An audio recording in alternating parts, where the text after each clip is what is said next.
Bienvenue dans ce nouvel épisode un peu spécial qui est une conversation consciente avec Tracy. Tracy est une amie, une sœur spirituelle, une Dhamma Sister et coach en manifestation qui marche la voie bouddhiste à mes côtés depuis plusieurs années.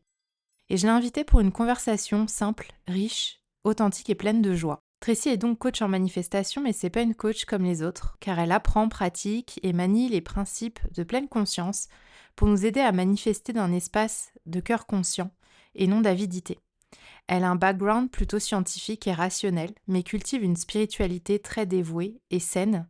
Je t'invite alors à plonger avec nous dans des conversations autour de notre parcours vers la méditation, la pleine conscience, le Dhamma, incluant nos moments de doute et de confusion, l'influence du conditionnement culturel sur notre spiritualité, la manifestation consciente, comment on crée depuis le cœur, mais pas depuis le manque ou l'illusion du personnage. On parlera aussi d'éveil spirituel et d'illumination dans la tradition bouddhiste Theravada, mais aussi du Reiki, des dons psychiques et du matérialisme spirituel. On abordera aussi le sujet de la moralité des préceptes bouddhistes, de la dévotion ou de l'engagement intentionnel dans une pratique comme ancrage au quotidien. On parlera également des répercussions de tout cela sur notre karma et des relations humaines et de l'importance de la communauté, de la sangha. Prépare-toi une boisson chaude, mets-toi dans un espace confortable et participe à cette conversation chaleureuse.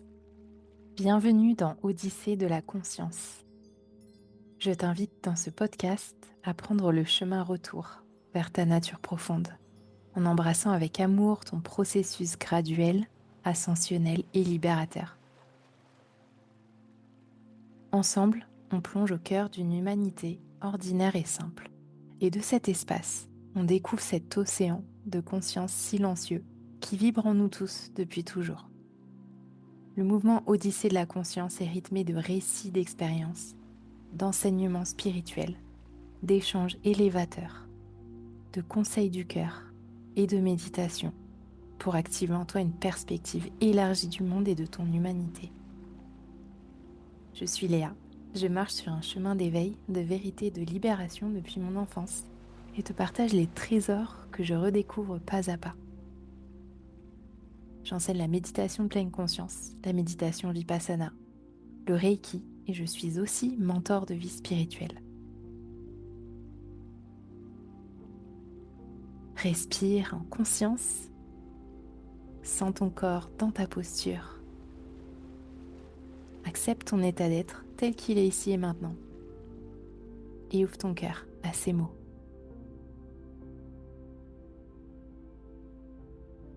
Je suis là avec toi, Tracy. Oui. Hyper excitée, même si je sais pas dans quelle direction on s'en va. Non, C'est une on sait pas. surprise. Oh, c'est une surprise, c'est une surprise. Déjà, je voudrais dire que pour moi, t'es l'une des femmes les plus intelligentes que je connaisse, les plus spirituelles et les plus réactives, enfin les plus actives dans la vie. C'est-à-dire que t'es l'une des personnes qui va vraiment concrétiser les choses, qui va vraiment aller au bout des choses. Et je trouve que c'est assez rare quelqu'un qui se donne autant les moyens que toi d'arriver à ses élans, à ses rêves, à ses objectifs. Et je t'admire vraiment pour ça. Sur le chemin spirituel qu'on a choisi toutes les deux, justement, on va être là pour en parler. Tu apportes du soutien. Enfin, je sais que de le marcher toutes les deux, ça apporte beaucoup de soutien. Ouais, c'est sûr. On Donc, se sent moins seul, on se comprend, on partage des choses que peut-être d'autres personnes trouveraient trop folles ou incompréhensibles. c'est ça, Ouais. c'est ça. Et du coup, je pensais que c'était important d'avoir cette discussion toutes les deux et de l'enregistrer pour qu'on puisse partager un petit peu notre chemin à d'autres personnes qui sont peut-être en quête de leur chemin spirituel, de leur voie, de leur pratique de cœur. Et Dieu sait que toi, comme moi, on a cherché, on a testé plein de choses et tu vas justement me raconter un peu ton chemin, mais voilà, on peut peut-être inspirer des gens à trouver leur voie. Nous voilà, c'est celle-ci, c'est le Dhamma, c'est le bouddhisme Theravada, c'est la pratique de pleine conscience, la pratique Vipassana. Et on a trouvé nos maîtres, ils sont en Thaïlande, on étudie avec eux de manière très assidue, disciplinée, et ça a apporté beaucoup de bénéfices dans notre vie.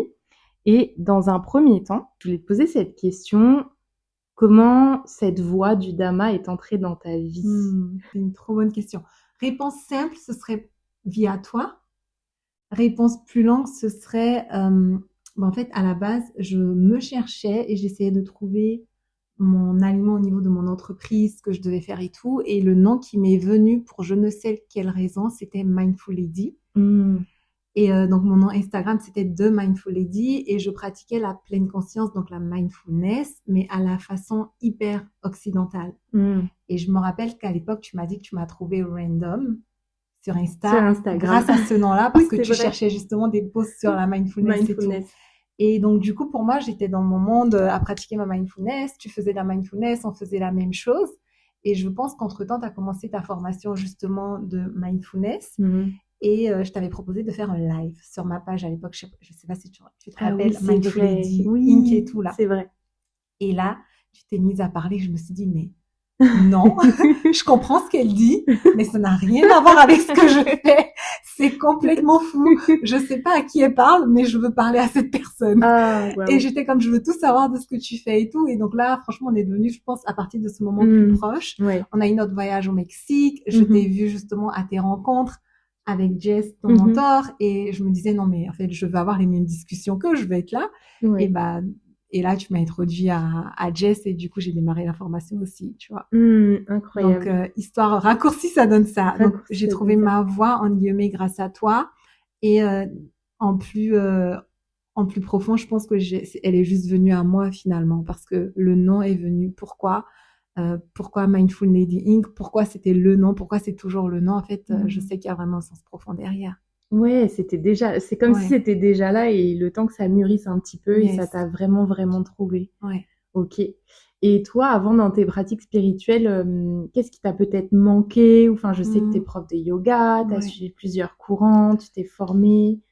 Le problème, c'est que j'ai jamais eu l'impression de manquer de quelque chose. J'avais toujours l'impression de ne pas avoir assez de connaissances. Okay. Donc, c'était pas que je recherchais un ancrage ou quoi. Je sais que quand je mettais mes intentions ou mes objectifs et j'avais aucun lien avec le bouddhisme, mais je me rappelle qu'un de mes objectifs, c'était de devenir un Bouddha moderne. Et j'ai écrit, tu vois, en fait, j'écrivais mes intentions et boum, je l'ai écrit, je sais pas d'où c'est venu. Ouais. Et je me suis dit, tu connais même pas son histoire, tu sais même pas c'est qui, en fait, pourquoi t'écris ça? Mais dans mes anciennes pratiques spirituelles, moi, j'ai grandi dans une famille catholique. J'ai eu ma phase athée, donc je croyais en rien, je suis scientifique, laissez-moi tranquille. J'ai eu ma phase de, en fait, je crois en quelque chose de plus grand. Et du coup, là, le yoga, en fait, je me suis lancée parce que je voulais apprendre les postures. J'avais pas conscience de ce qu'était le yoga au sens plus large. Je voulais apprendre les postures, je voulais comprendre parce que quand j'allais en cours, je me disais, non, en fait, elle explique, mais elle explique trop vite et franchement, j'ai pas l'impression de maîtriser. Tu sais, c'est vraiment ce côté, je veux comprendre le bout des choses. Oui. Et là, la première école que j'ai trouvée, en fait, j'ai cliqué et je me suis dit, en fait, c'est elle. C'est cette école. Et cette école parlait du yoga, mais au sens plus large. Vous venez pas que apprendre des postures, vous venez vraiment apprendre la tradition et on est très strict sur cette tradition-là. Et là, j'ai découvert tout un autre monde. Et c'est comme ça que j'ai pu faire le lien avec, en fait, quand tu lis la Bhagavad Gita ou des choses comme ça, tu te dis, mais à l'époque, déjà, genre la première fois où j'ai lu, je me suis dit, c'est fou ce qui se dit. Mais c'était de la pleine conscience. Mais j'avais pas ce niveau actuel que j'ai en pleine conscience pour faire le lien. Mais juste ces textes-là m'ont permis de mieux comprendre les textes bibliques, tu vois. Parce que les textes bibliques étaient en parabole et je comprenais que à mon degré de petit enfant où on vous dit, aimez-vous les autres, vous êtes à l'image de Dieu. Et là, en lisant la Bhagavad Gita, j'étais comme, ok, en fait, c'est toi la conscience, c'est en toi, tu vois, il y a plein de liens que j'ai pu faire et tout. Et du coup, la pleine conscience est venue ajouter... La pleine conscience, je dirais que c'est un peu le truc qui m'a montré que quelque chose me manquait, mais je ne savais pas. Donc, j'étais pas en recherche. C'est venu à moi et c'est en mode, t'es perdu, t'étais dans une illusion totale et là, bienvenue, quoi. C'est ça. C'est plus ça. Toi, est-ce que tu dirais que t'étais en recherche de quelque chose? Ouais, moi, j'étais plus en recherche que toi. Mais c'est comme si je savais ce que je cherchais. Je savais que c'était possible. Et je dirais que la quête, moi, ça a été la vérité. De me dire, mais c'est quoi ce monde? Pourquoi on vit comme ça? Qui suis-je? Et de chercher un peu le cheminement pour aller atteindre cette vérité. Donc, il y avait une quête, mais plutôt d'un moyen. Je parle d'un vaisseau qui te mène d'un point A à un point B. Et pour moi, la pratique, notre cheminement, ça nous mène d'un point A à un point B, même si on ne sait pas nécessairement comment ou quoi. Mais c'était plus ce véhicule. Et d'ailleurs, dans le bouddhisme, tu as le Vajrayana, Hinayana, tu as le grand véhicule, les petits véhicules. Et donc, le bouddhisme, il y a, la notion de véhicule. Ouais. Chercher le véhicule, en fait, peut-être, Ouais. pour aller vers ce à quoi j'aspirais à l'intérieur. Moi, je dirais que c'était des synchronicités. Et Ouais, ça, c'est venu, c'est genre c'est la apparu. fille, elle était totalement perdue, elle savait même pas qu'il y avait un véhicule, un chemin, une voie. C'est genre, on est sur Terre, on doit être J'adore. performant, on doit être heureux. En fait, j'étais juste dans mon monde, quoi. Mais plein de mes voiles, en gros, si j'utilise les termes que j'utilise aujourd'hui. Ouais, et puis toi, c'est D'illusion fou. totale. Ouais, d'illusion totale. Ouais. Mais tu as aussi, comme tu disais, ce background un peu scientifique, toi, donc où tu bridges science et spiritualité. Comment t'arrives à faire ça? Bonne question. La réponse que j'ai me donnée pour tricher, c'est qu'à un moment donné, j'ai fait un test. Je me rappelle plus du nom du test. Faudrait que je le retrouve. Et ça disait que j'étais à l'extrême de la spiritualité et à l'extrême du rationnel. Et que c'est très, très rare. Du coup, voilà, c'est comme si on me demande d'expliquer un truc, mais je suis ce truc depuis que je suis petite, donc je sais pas. Et depuis que je suis petite, effectivement, j'ai passé énormément de temps, comme je disais, déjà à l'église. Ensuite, je viens du Bénin, qui, les gens vont me dire, c'est le berceau du vaudou, etc. Il y a énormément de religions. C'est un pays où tu as des musulmans, des catholiques, et ils vivent en harmonie parce qu'ils ont compris que, ultimement, il y a que une conscience, un Dieu, peu importe comment tu veux l'appeler. Et donc, j'ai toujours baigné dans cet environnement. Donc, moi, j'ai jamais fait de dissociation ou de séparation entre la spiritualité et la stratégie, etc., ou le scientifisme, sauf justement dans ma phase de rebelle où je me disais, selon la science, je sais pas, c'est juste un bing bang ou peu importe, et après, démerde-toi, quoi. Et après, je me suis rendu compte que la science a ses limites, et ce taux de volet-là a toujours été là pour moi, et j'y crois. Donc, il n'y a jamais eu de doute, tu vois. Des fois, en bouddhisme, on va parler de la confiance. Est-ce que tu doutes, genre, par rapport au chemin et tout? Moi, je connais pas ça. Pour moi, c'est dès que j'ai décidé, viens pas me poser d'autres questions, quoi. Ça, c'est clair et on y va. Ouais, j'adore. Donc, soit que je suis dans l'illusion et je sais rien du tout, ou soit que j'ai un signe et là, je suis comme, j'ai mon signe, let's go. Ouais. Moi, je suis comme toi. Mais j'entends aussi beaucoup de personnes qui doutent dans leur cheminement spirituel, quelle voie prendre, je suis pas sûre, je me pose plein de questions. Est-ce que tu penses qu'il y a beaucoup de mental aussi qui vient nous freiner un peu, je sais pas, des questionnements? En fait, je dirais oui, dans le sens où si on se pose tout le temps des questions, c'est qu'on a l'habitude de se poser des questions de toute façon. Donc oui, beaucoup de mental. Mais après, par rapport à la spiritualité, je pense aussi que c'est lié à l'éducation. Donc la dernière fois, je regardais un documentaire sur le Bénin et c'est là que ça m'a frappée parce qu'il disait, oui, mais c'est un pays très particulier parce que toutes les religions, genre, ils se comprennent et ils savent que c'est juste la même chose. Mais moi, dans ma tête, dans le commun des mortels, c'est comme ça. Mais du coup, je pense que vu que j'ai baigné dedans et que ce n'est pas supposé être comme ça, pour moi, c'est une norme et il faut avoir atteint apparemment un certain degré de spiritualité pour se rendre compte, en fait, que finalement, tout est connecté. Et je me dis, donc, tout part aussi de l'éducation. Si dans ton éducation, tu n'as pas eu d'éducation spirituelle du tout, ou si dans ton éducation, il y avait des doutes sur d'autres religions et qu'on te disait que, par exemple, ta religion était plus X ou Y, si dans ton éducation, tu as juste été athée. En fait, il y a tout ce background-là aussi, quoi. Ouais, totalement. Plus le fait que, si je suis une personne qui, de base, quand je suis au resto, je peux pas choisir entre une frite ou indécision, ouais. C'est ça, tu vois. Oui, t'as raison. Et que je suis tout le temps en train de douter, mais est-ce que c'est bien? Est-ce que je vais perdre mon argent parce que la frite, elle sera dégueulasse? C'est tellement ça. Non, mais c'est ça. Oui, ça veut dire t'as un tempérament un peu de base et ça ressort par rapport à ce choix aussi, entre guillemets. C'est même pas un choix à faire. Je dirais que nous, on n'a même pas fait un choix, comme tu disais, ça nous a trouvé et c'était comme une évidence, en fait, que c'était le véhicule où c'est là, ici et maintenant, et c'est ça. Et tu vois, là, on rit, mais enfin, toutes mes clientes ou même toutes mes amies qui sont du style à pas pouvoir prendre de décision, enfin, ils savent que je le dis avec vraiment énormément d'amour et de bienveillance, dans le sens où chacun a ses shadows, quoi. Autant nous, c'est hyper clair, il n'y a pas de doute. Autant eux, peut-être que leur shadow, c'est le doute, et nous, on a d'autres shadows anyway, donc faut pas se juger par rapport à ça. Mais j'estime que s'ils nous écoutent aujourd'hui, c'est que malgré le doute, il y a quand même une volonté à trouver un chemin, donc fait juste faire confiance à cette volonté-là et tout, quoi. Totalement. Et toi, dans les enseignements, du coup, bouddhistes qu'on reçoit, là, donc issu de la tradition Theravada, des moines de la forêt. Notre maître, c'est Loin de Pramod. Est-ce qu'il y a un concept ou une partie de la philosophie ou un enseignement qui t'a vraiment... Question dure. Ou alors on en a juste parlé avant parce que pour info, on sort d'un mentorat avec notre mentor Jess, donc on sort de 2 heures quasiment de classe. Est-ce qu'il y a un enseignement qui pour toi tu t'es dit waouh? Le premier enseignement où je me suis, parce qu'il y en a tellement des enseignements où on se dit waouh, mais le premier c'était toutes tes souffrances. Ouais. Là, j'étais comme grosse claque. What do you mean? Toutes tes je veux pas que ce soit souffrance. Bah oui. Comment ça, toutes tes souffrances? Je suis dans mon petit monde de bisounours, moi, tu vois. Oui. Ouais. J'adore. Ça a été ma première grosse claque. Et finalement, c'est le seul truc à comprendre, tu vois. C'est le seul truc à comprendre. C'est la base. Il y a un problème, il y a de la souffrance dans le corps, l'esprit, mais il y a aussi un chemin pour la dépasser. Moi, tu vois, ça a été le non-soi. Non-self. Non-self.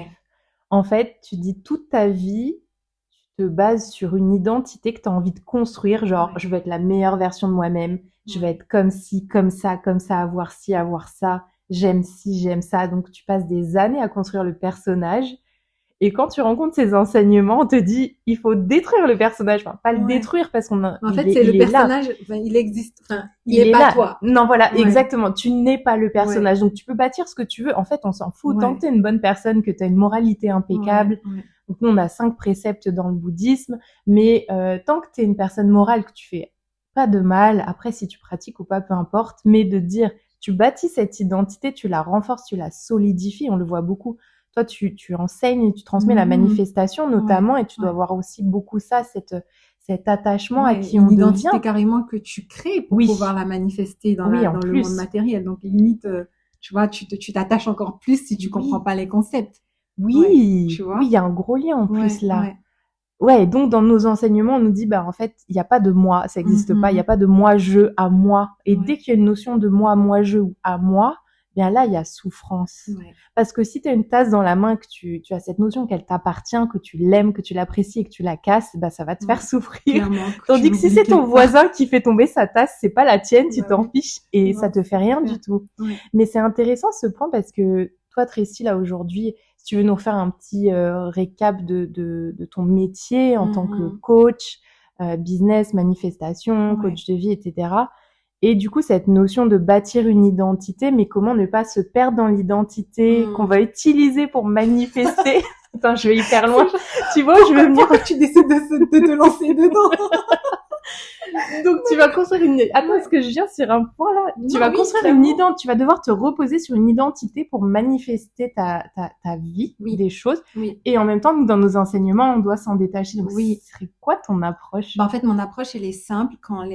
Aujourd'hui, comment j'aborde la manifestation, c'est carrément à l'opposé de ce qu'on va voir souvent sur les réseaux sociaux, dans le sens où ce que j'explique, c'est que les lois, les textes, les principes de manifestation sacrés sont vrais. En fait, tout le monde les a compris, on les applique. Par contre, on les applique en étant guidé par l'ego et j'amplifie un désir. Le désir, c'est la souffrance. Et ça, je ne sais pas si tu en as déjà parlé dans d'autres podcasts, mais c'est quelque chose qu'on apprend en pleine conscience. J'amplifie justement la création d'une identité. Je ne suis pas cette identité, mais je m'accroche encore plus à cette identité. Donc, ce que moi, je dis, c'est qu'en fait, il faut vraiment comprendre les lois, mais avant d'aller même vers ces lois-là, il faut déjà que je calibre mon cœur pour qu'il soit détaché, qu'il comprenne qu'il n'est pas l'identité, qu'il comprenne que quel que soit ce qu'il veut manifester, en fait, c'est qu'une illusion. Ok. Et donc là, tu te dis, mais en fait, si c'est une illusion, pourquoi je le fais?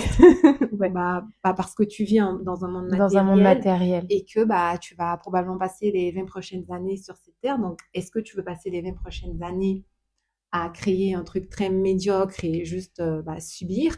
Ou est-ce que tu veux justement comprendre des lois et créer quelque chose de très magique et tout? Mais si tu rejoins mon programme, c'est que tu le fais en travaillant sur ta sagesse aussi. Oui. Donc, je ne t'éloigne pas de la pratique de pleine conscience. Mon objectif ultime, c'est que effectivement, les filles elles se rendent compte, waouh, ok, j'ai manifesté tout ça, mais tous les principes que Tracy a enseignés avant, c'est ceux que j'ai vraiment envie de comprendre davantage et j'aimerais aller vers un programme de pleine conscience ou comprendre encore plus les tests de la pleine conscience, tu vois. Oui, ok. Donc, on va vraiment détruire un peu l'ego en début du programme.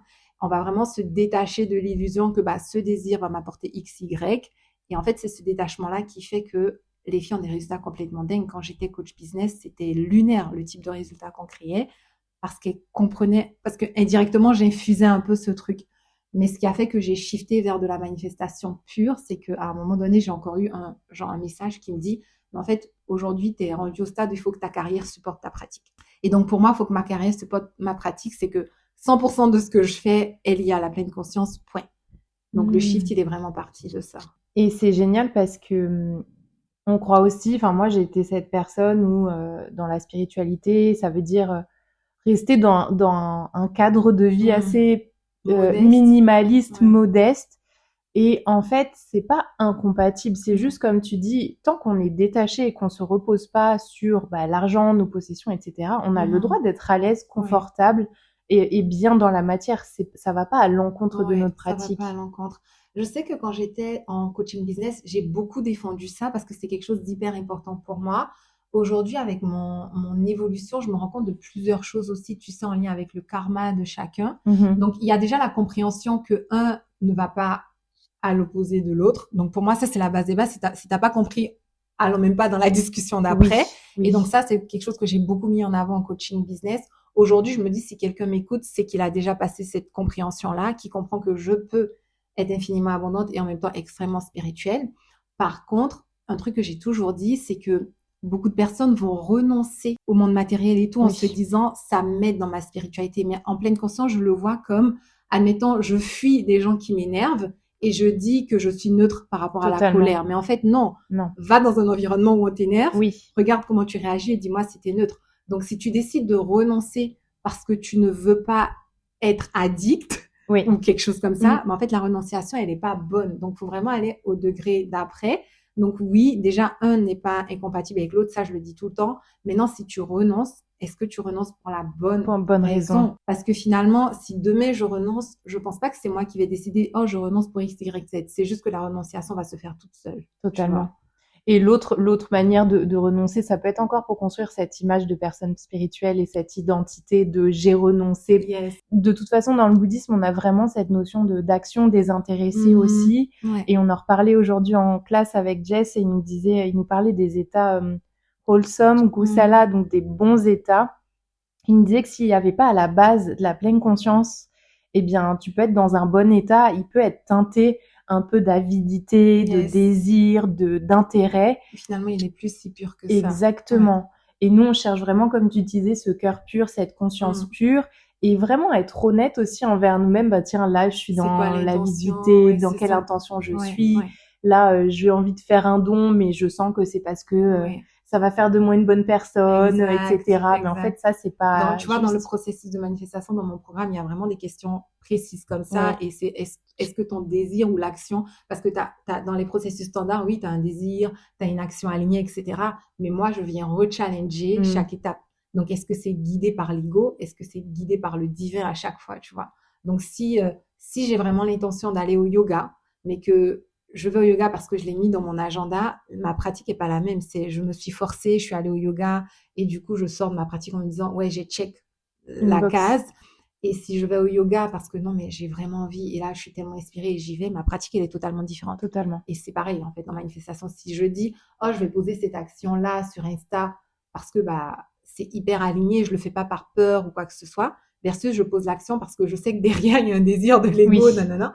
Ça va pas donner le même résultat. Totalement. Et du coup, toi, Tracy, si on revient sur le sujet de ta spiritualité pure, ce serait quoi ta définition à toi de la spiritualité ou comment tu vis ta spiritualité au quotidien? Et j'ai deux réponses. La première simple où je me dis tout le monde pourrait me comprendre, ce serait d'atteindre un état où je suis dans ma plus belle expression, c'est-à-dire avec des qualités de cœur extrêmement pures. Donc, peu importe ta religion, j'imagine qu'il y a une qualité de cœur pur qui est la bonté et la bienveillance, etc. Et qui fait que j'ai levé tous les voiles. Donc, ce serait selon la définition très, très simple. Okay.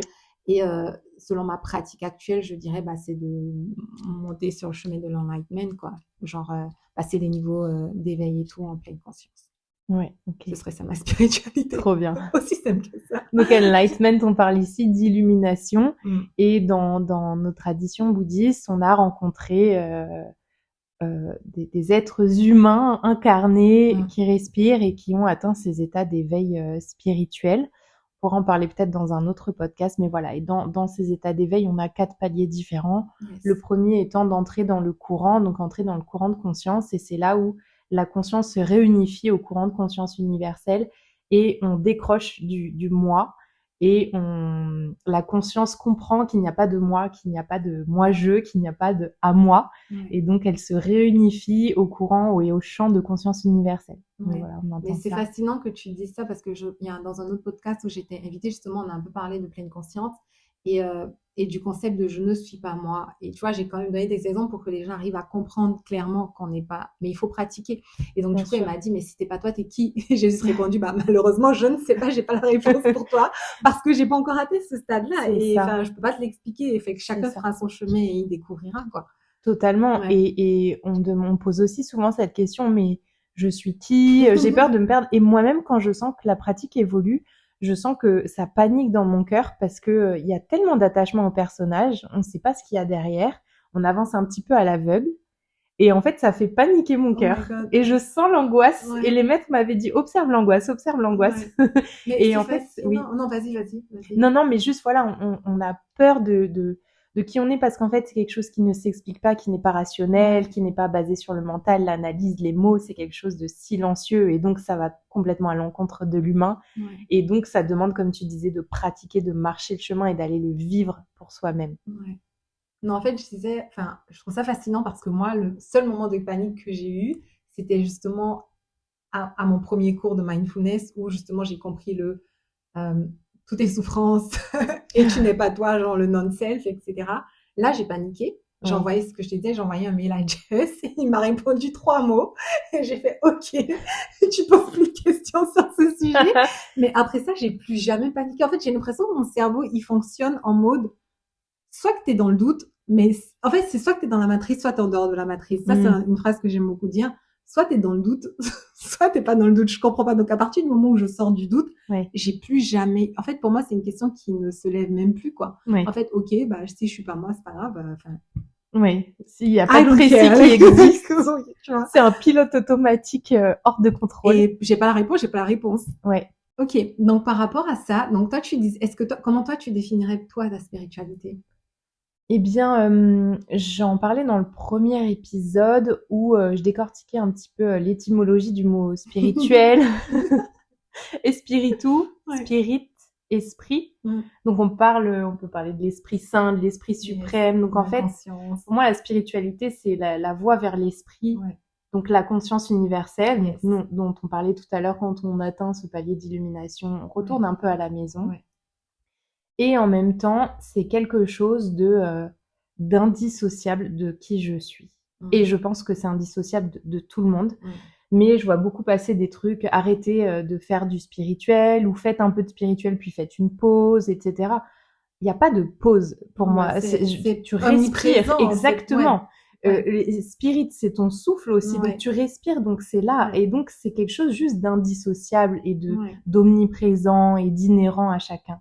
Donc, c'est comme si c'était notre vraie nature, la spiritualité. En gros, tu es tout le temps dans ta spiritualité et soit tu en as conscience, soit tu n'en as pas Exactement. conscience. Et du coup, soit que tu t'élèves sur cette voie, soit que tu stagnes ou tu t'es dans l'illusion ou t'es juste déconnecté. Mais pour moi, c'est mon souffle en fait, c'est la vie, c'est connecté à la nature, c'est absolument tout.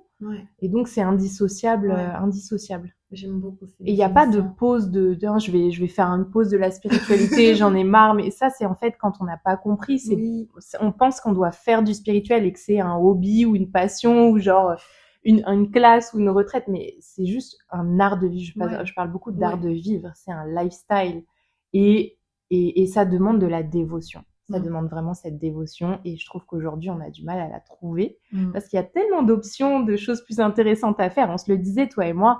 Parfois, la pratique, elle est dure, en fait. On n'a pas envie, on n'avance pas. On a l'impression de patauger dans la semoule. Il se passe absolument rien. Mais la foi, elle est là. Et on continue, on marche avec la foi. Mais ça nous ancre aussi. Ça nous ancre dans la matière, dans le moment présent. Et ça nous perche pas, entre guillemets. Tu vois, on part pas dans des états...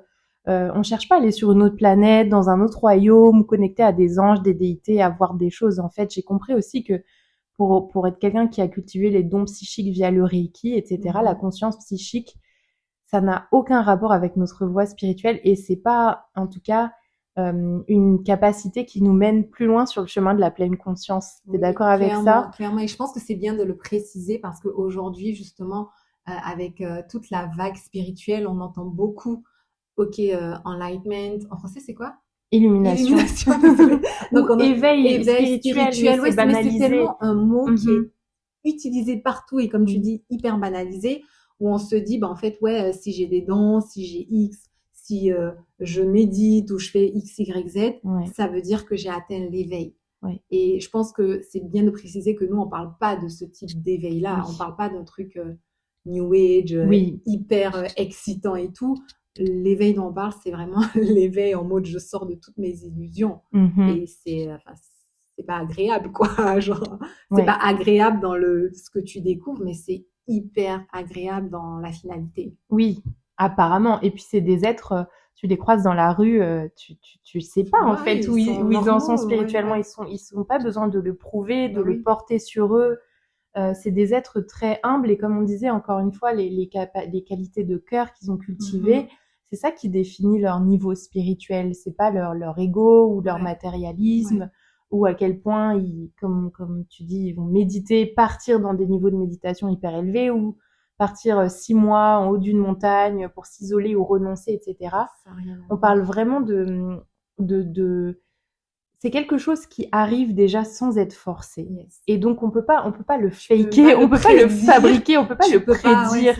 Tu vois, et les personnes illuminées, elles en parlent pas. Elles ne disent pas où elles en sont, elles ne l'affichent pas sur les réseaux sociaux, elles n'en font pas un post sur les réseaux sociaux. Donc, c'est des personnes qui sont hyper humbles et on parle là de perdre l'identité, de perdre le personnage, mais pas dans le sens renoncer au personnage. On prend soin du corps, on prend soin de l'esprit, on prend soin de sa vie, de ses proches. On est très ancré. Simplement, la conscience a compris la vérité et elle est là à l'intérieur de ce personnage, mais de manière détachée, simplement purement observatrice. Et il y a aussi, à ce niveau-là, il y a un détachement par rapport à tous les rites et rituels aussi. Totalement. Donc, il n'y a plus besoin de ces rites rituels pour aller cultiver une qualité ou attirer quelque chose à soi. Je compte sur quelque chose basé sur une certaine illusion. Versus, moi, en fait, j'ai compris, je vois, je sais, et j'ai plus besoin de tout ça. C'est ça. Ouais. Et dans ce jeu que tu dis, c'est le jeu conscience. Exactement. Faut préciser. Oui, faut préciser. Non, mais c'est tellement abstrait pour nous qui sommes encore coincés dans le jeu. On est encore attachés au jeu. Mais le jeu qui sait, qui voit, qui s'illumine, entre guillemets, il n'y a pas de personne, en fait, il y a personne. Il y a pas une personne, un personnage, il y a personne, nobody. Et c'est le même mot pour dire une personne et il y a personne. Je trouvais ça drôle, mais il y a personne. Il y a pas quelqu'un aux commandes. C'est ça qui nous dit Jess, il y a personne aux commandes, en fait, de ça. C'est juste des phénomènes qui se déroulent, qui se déploient constamment. En cause à effet. Exactement. En lien de cause à effet. Et en fait, je trouve ça hyper intéressant, tu vois, ta définition de spiritualité, parce qu'on dit souvent, et même dans le développement personnel et tout ça, et de toute façon, tu le vois dans ton quotidien, que ta spiritualité, c'est vraiment ton quotidien, ta pratique, qui tu incarnes finalement. Exactement. Donc, chaque instant peut déterminer, en fait, amplifier ou ralentir, etc. En fait, je peux être dans le moment présent sans forcément prendre le chemin du bouddhisme ou quoi que ce soit, et vivre ma spiritualité pleinement dans chaque action que je fais, que ce soit dans mes relations, dans mon business, dans ma carrière et tout. Donc, je pense que pour un premier niveau déjà de se demander comment je vis ces moments-là, chaque instant, moment à moment, de manière sacrée, ou est-ce que je le vis juste de manière hyper inconsciente, ou est-ce que je le vis en étant guidée par la peur, l'ego, la comparaison, tu vois. Et juste ces petits changements-là te rapprochent de toute façon de cette spiritualité si tu es en recherche, tu vois. Pour ceux qui se disent, en fait, je sais pas du tout, je suis complètement perdue, j'ai besoin de trouver une réponse. Je pense qu'on peut le simplifier encore plus et se dire, comment est-ce que je reviens à retrouver dans chaque instant un moment sacré. Pour déjà démarrer, parce que ça va commencer à travailler les qualités de cœur. Totalement. Tout ce qui est moralité et tout, tu vois. Dans chaque instant. Chaque moment est une matière, en fait, à travailler propice. Au fait de purifier notre cœur qui est quand même teinté d'impureté, de blessures, de traumatismes, de croyances, etc. Et on a l'opportunité à chaque instant de réécrire l'histoire et de choisir en fait d'être une bonne personne, un bon humain, un humain ordinaire, un humain normal, y revenir. Moi, je trouve que cette pratique, en tout cas, ou quelle qu'elle soit, quelque pratique spirituelle que ce soit, nous ramène à cette bonne humanité. Et ça demande aussi, je crois, d'être dans la compassion pour les autres, de s'ouvrir aussi un petit peu aux autres, de donner, d'être dans la générosité, parce que on peut avoir tendance, moi je l'ai eu aussi dans ce chemin spirituel, à se renfermer un petit peu sur soi, se replier. Et on a besoin peut-être de cette phase pour aller peut-être regarder à l'intérieur. Et je crois que les next steps après, c'est la communauté. Nous, on a la Sangha, c'est de collaborer, de s'entraider, etc. Et ça fait de nous, parce que nos relations humaines, elles nous impactent énormément. Et donc, ça fait aussi de nous des êtres, des écoliers, des étudiants, mais on a aussi l'opportunité via les relations, via les autres, d'activer cette humanité, de passer à l'action, en fait. Et pas seulement d'y penser, de prier des qualités de cœur auxquelles on aspire chez quelqu'un d'autre, mais ça sert à rien en fait de les prier chez quelqu'un d'autre. Enfin, incarnons-les ici, maintenant sur Terre. Et c'est ça l'invitation, comme tu dis. Tellement. Peu importe la religion, le choix de la voie spirituelle, mais quelle qualité de cœur on incarne ici et maintenant. Et on réalise pas à quel point c'est extrêmement puissant. Je sais pas si tu as remarqué, avec tous les mentors avec qui on a discuté, à un moment donné, la moralité revenait toujours. Moi, je prenais ça tellement basique et je pense que c'est important d'en parler. C'est que, oui, quand j'ai démarré ma pratique, on me disait, ouais, il faut la moralité, il faut faire ça, ça, ça. Et ce que j'expliquais à mes clientes, c'est que, justement, on vous dit, il faut pas boire. Dans nous, notre cas, pour certaines raisons, c'est pas juste une religion où tu bois pas, c'est tu bois pas pour être en mesure de voir ton mental et pas être perdu et enfin sous effet de ce que tu as bu et tout. Mais moi, je buvais pas de base. Donc, dans ma tête, c'est, tout ce que vous me dites là sur la moralité et tous les trucs que vous annoncez, je les fais pas. Donc, check next. Et là, en avançant dans ma pratique, je me suis rendu compte que mon check next, ça servait absolument à rien. Parce qu'il fallait pas check next, il fallait check parce que je m'engage pour ma pratique. Ok. Donc, l'intention, elle est totalement différente. Admettons, je suis au resto et que là, on me propose à boire, c'est plus non, je bois pas parce que je suis Tracy qui boit pas. C'est non, je bois pas parce que je suis engagée envers ma pratique. Et là, ça a une vibration totalement différente. Ça a un sens totalement différent. Ça a quelque chose d'hyper... Je sais pas comment l'expliquer, mais par exemple, en manifestation, tu comprends que l'intention profonde change toute la dynamique du process que tu vis. Et dans ma pratique de pleine conscience, c'est exactement pareil. Et comment je m'en suis rendu compte, c'est que justement, quand j'avais lu un livre sur la moralité, je me disais, mais pourquoi tout le monde, qu'est-ce qu'ils ont à tout le temps parler de la moralité? C'est des trucs faciles, quoi. Pour moi. Du coup, je comprends pas pourquoi ils la ramènent tous en guillemets. Et là, je me suis dit, ok, je vais revoir mes intentions de la bonne façon. Et je viens sur un call avec Jess. Et là, il me dit, et je lui dis, Jess, c'est trop bizarre. Ma pratique est devenue hyper agréable et hyper légère. Et il me regarde, il me dit, c'est ce qui se passe quand on respecte les principes de moralité. Et dans ma tête, je me dis, mais tu te fous de ma gueule, ça fait 4 ans que je respecte les principes de moralité. Et là, du coup, je sors de l'appel et je me dis, en fait, c'est ça. C'est parce que mon intention a complètement shifté. Parce que les principes en soi, je les respectais. Enfin, en apparence. Inconsciemment. Non, mais je les respectais en apparence. Bois pas, ok, je bois pas. Bois pas, tu bousilles pas ton esprit. Ok, je bois pas, je bousille pas mon esprit. Mais je bois pas parce que je respecte les préceptes. Tu vois, donc ce qu'il a dit, c'est ce qui se passe lorsqu'on respecte les préceptes. Et dans ma tête, je me dis, mais je respecte mes préceptes depuis 3 ans. Qu'est-ce que tu me racontes? Rien n'a changé dans mes actions concrètes. Mais c'est juste dans mon intention que ça a changé. Et pourquoi j'en parle? C'est parce que je me dis, c'est tellement puissant de revenir à la base quand on dit, sur ton chemin spirituel, travaille juste sur tes qualités de cœur pour commencer. C'est extrêmement puissant. Travaille sur tes qualités de cœur dans l'intention de travailler sur ce chemin spirituel et pas juste une intention random. Et moi, j'ai banalisé le truc, quoi. Je me suis dit, ok, les qualités de cœur, compassion, parfait. C'est next, tu vois. Oui. Mais aujourd'hui, retour à la case 0, c'est un truc que j'ai mis comme point essentiel dans ma pratique quotidienne. Incroyable. Et tu le disais tout à l'heure, c'est vraiment soutenant pour la pratique, c'est un socle de vie. Et je crois que ça va de plus en plus en profondeur. Comme tu disais, ne pas s'intoxiquer pour préserver son esprit d'états défavorables, la parole juste, ne pas mentir, médire. Ouais. Je trouve que ça, c'est un précepte hyper important. Et plus tu le creuses, plus tu te rends compte que même si tu penses que tu penses que t'es ok, c'est bon, je médis pas, je mens pas. Mais en fait, même des petits trucs, grâce à la pleine conscience, tu vas te dire, ouais, mais là, c'est pas ok. Et tu viens affiner un petit peu ton comportement parce que tout ça, c'est karmique. En fait, les préceptes, c'est pas là juste pour faire joli. Non, c'est pour ne pas créer un nouveau karma. Exactement. Donc, c'est là à la fois pour purifier ton cœur. Mais si tu mens, si tu parles mal à quelqu'un, si t'es violent, si tu trompes ton partenaire, si tu te bourres la gueule, moi j'ai bu beaucoup d'alcool, donc mon karma, je dois nettoyer un petit peu. Mais si tu fais tout ça, en fait, en soi, on s'en fout. On s'en fout. C'est juste, mais toi, ton karma, toi et toi-même, ton karma, il est abîmé. Et donc, nous, puisqu'on veut avancer vers l'éveil spirituel, on tient à purifier et nettoyer un maximum de choses et ne pas recréer. Karma. Exactement. Pas de bénéfice en griffe pour l'évolution. Et c'est en ça que ces préceptes ils sont puissants parce que c'est entre toi et toi-même. En fait, moi, mes étudiants, je m'en fous s'ils les suivent ou pas. C'est leur karma. Moi, je suis consciente du mien. Je suis consciente du mal que je peux m'infliger. Et dans ce chemin aussi, il y a cette notion de pas d'être dans la non-violence envers les autres, mais surtout envers soi. Et donc, ces préceptes-là où la moralité, ça nous préserve nous-mêmes. Donc, c'est un acte d'amour aussi envers soi-même. Donc, ça va hyper loin.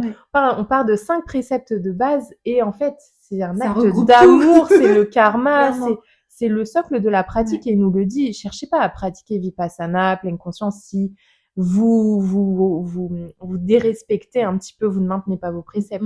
Il dit que ça sert à rien par rapport à la qualité d'esprit. C'est fascinant à quel point, ça a une si grande importance parce que tu vois, pour moi, quand on parle de religion, etc., je vais parler de ce que je sais. Donc, dans la religion catholique, on a les 10 commandements, d'accord ? Donc, pour moi, ça fait de nous de meilleurs humains, on développe des qualités de cœur, on est à l'image de Dieu et tout ça. Donc, fair enough, je vais respecter les 10 commandements et je vais m'élever dans ma nature humaine. Mais c'est pareil pour moi, les préceptes. Les préceptes, c'est comme, ok, tu as 5 commandements que tu dois respecter, je les comprends, je les respecte, mais j'ai vraiment l'impression qu'il y a eu un déclic entre je les respecte parce qu'il y a des préceptes et whatever, je le fais déjà, et je les respecte parce que c'est vraiment un engagement pour ma pratique. Tu les comprends. Et en fait, je me challenge, même quand j'ai l'impression que je les respecte, à aller encore plus loin dans tu vois, genre la parole juste, ok, je respecte la parole juste, mais est-ce que la parole elle est même juste par rapport à moi dans ma tête? Tu t'aurais questionné sur plein de choses. Et là, t'es genre, oh, ok, this is it, tu vois. Et même si on va plus loin, l'intention, tu parlais d'intention, l'intention, elle est karmique. C'est-à-dire qu'avant d'être une action.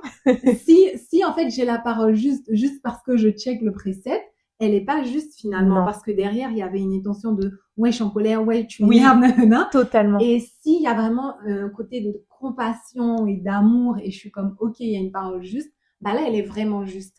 Mais au moins ce que je me disais quand j'ai commencé à avancer dessus, je me suis dit ok, c'est pas grave, même s'il y a l'intention derrière qui est pas tout à fait nette, je passe pas à l'action. Donc au moins le karma il est pas aussi grand, on va dire, aussi grave que le karma de je m'en fous et je passe à l'action et tout. C'est hyper fascinant. Et donc tu vois ce qu'on faisait ou ce que moi je faisais, je vais parler pour moi, c'est que je me poussais à aller plus loin sur toutes les autres étapes, donc la pleine conscience, cultiver la sagesse et tout. Mais ce côté des préceptes, j'étais comme check, done. Pendant 3 ans. Et c'est que maintenant, je me rends compte en fait, check, done quoi. Va bosser dessus et ça va te faire encore plus avancer sur les 2 autres éléments. Super, j'adore. Donc là, on revient sur notre entraînement en 3 parties dans cette voie de pleine conscience, de Vipassana. Et quand on parle d'illumination, on parle de libération des souffrances aussi. C'est important de le dire. On a identifié que le problème, c'est toutes les souffrances, mais on peut s'en libérer. Donc ça, c'est le point positif. Et donc, notre entraînement, il est triple. On a la moralité, l'entraînement en méditation, en concentration. Et le 3e, c'est la sagesse, mais pas au sens je deviens sage suite aux expériences de la vie. C'est une sagesse spirituelle beaucoup plus profonde. Et ça, peut-être qu'on pourra y revenir dans un autre épisode. Est-ce que tu veux qu'on conclue sur, justement, parlant de pratique, toi, aujourd'hui, c'est quoi ta pratique quotidienne? Et moi, j'aimerais aussi peut-être partager que même si on a une pratique qui s'est amélioré dans le temps, on sait en pratiquant la pleine conscience que des fois on a des ups et des downs. Donc si aujourd'hui quelqu'un se dit j'avance dans ma pratique, mais des fois j'ai des moments plus durs, quelle que soit la pratique que tu as, en fait, comprends que ça fait partie du process et de l'impermanence, quoi. Je pense que c'est hyper important de Totalement. prendre conscience. C'est totalement les montagnes russes. Ouais. On a des phases où on a une super belle pratique et des phases où il se passe absolument rien, ou même on est un peu déçu de soi parce que on se met une pression, on se met des attentes. Moi, aujourd'hui, ma pratique, c'est 1 heure de pratique formelle en méditation assise, idéalement dans l'après-midi. Donc, je parle d'un jour en semaine où je suis chez moi, tranquille, pas en train de voyager ou en formation ou autre. Idéalement, l'après-midi, je vais regarder ou lire un enseignement parce que c'est très important pour nous d'étudier avec un mentor, un enseignant. Et donc, on a plein de ressources sur YouTube, des podcasts. On a vraiment de la chance pour ça. Donc, soit je vais regarder un enseignement. Et voilà, après, il y a cette pratique formelle et la pratique informelle, in daily life, au quotidien, qui est de revenir à mon objet d'ancrage, qui est le mantra Budo, Budo, Budo, ou le corps dans ses postures. Et voilà, il y a un combo de pratique formelle et de pratique informelle. Et toi, à quoi ça ressemble ? La pratique, elle est quasiment identique et je pense que c'est aussi ce qu'on nous enseigne. Il faut revenir dans le laissisme et dans la simplicité. Oui. Une pratique formelle, une pratique quotidienne. Informelle. Oui, c'est ça. Et dépendamment des saisons, je vais pouvoir monter à 1-2 heures. Des fois, ça va pas. Je suis à 30 minutes. Ouais, donc, oui, c'est ça. Et ce que j'aime aussi, une dernière chose, c'est que on médite, mais une fois sorti de la méditation, c'est la vraie pratique qui commence. C'est pas juste tu vas à ton cours de yoga, puis après tu oublies tout ce que tu as appris pendant ton cours et tu repars à ton quotidien. En fait, non, c'est encore une fois incarner les valeurs dans nos actes. Quand on fait la vaisselle, quand on fait la cuisine, quand on est en voiture. Alors, c'est pas toujours facile, aussi bien pour la pratique que de respecter ces valeurs morales et cette éthique. Mais en tout cas, l'intention, elle est pure dans le cœur. Voilà. Merci beaucoup, Tracy. Merci à toi pour l'invitation et la belle discussion. À la prochaine pour Dama Sisters Talk. Merci pour ta présence à nos côtés et on espère avoir pu éclairer peut-être une petite lanterne sur ton chemin, voire plus. Si tu veux explorer les messages et l'énergie de Tracy, je te mets le lien vers son Instagram dans la description de l'épisode. Et si cet échange résonne avec toi, et notamment des vibrations, des mots comme Dhamma, pleine conscience, bouddhisme, voie spirituelle, je t'invite à plonger plus profondément dans la pratique à travers mon initiation de pleine conscience, Inward. Tu y retrouveras des enseignements, des pratiques guidées de méditation et de pleine conscience, mais aussi une sangha, une communauté, un collectif de pratiquants qui se réunit tous les mois pour méditer, échanger et s'élever ensemble. Tous les liens sont dans la description de l'épisode. Je te souhaite une belle odyssée.